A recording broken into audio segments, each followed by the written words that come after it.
اکثر اشخاص یہ جاننے کے باوجود کہ زندگی عارضی ہے دولت کی ہرس میں سرگرداں رہتے ہیں۔ حضور سے درخواست ہے کہ ہماری تسلی کے لیے فرمائیں کہ کیا یہ خواہش قدرتی ہے یا کسبی، اور اسلامی تعلیم کا کس حد تک اس پر اثر ہوتا ہے؟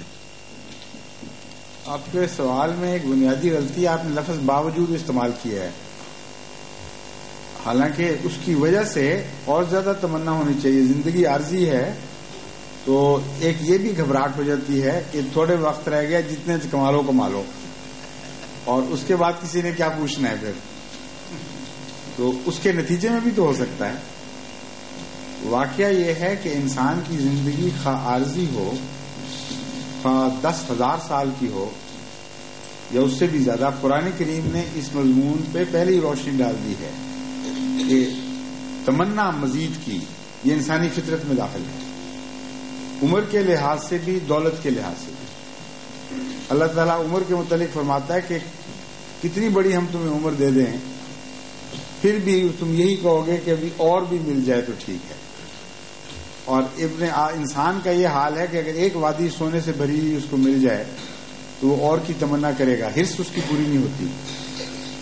قرآن کریم میں بھی اس مضمون پر روشنی ہے، احادیث میں بھی کثرت سے اس مضمون پر روشنی ملتی ہے۔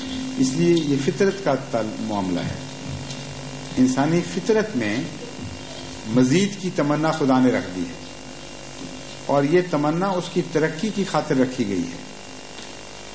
اب اسے آپ چاہیں تو صحیح رخ پر استعمال کر لیں، چاہیں تو غلط رخ پہ استعمال کر لیں۔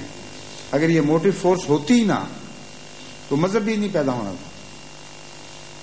فرق صرف یہ ہے کہ اس طاقت کو اگر آپ غلط رستوں پر استعمال کریں گے تو مادہ پرستی کا رجحان بڑھتا چلا جائے گا اور مادے کی ہرس بڑھے گی۔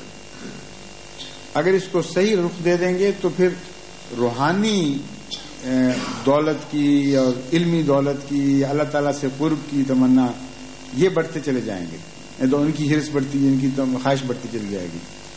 اس لیے فی ذات ہی یہ تمنا بری نہیں ہے، یعنی یہ ٹرینڈ برا نہیں ہے، اس کا استعمال صحیح بھی ہو سکتا ہے، غلط بھی ہو سکتا ہے۔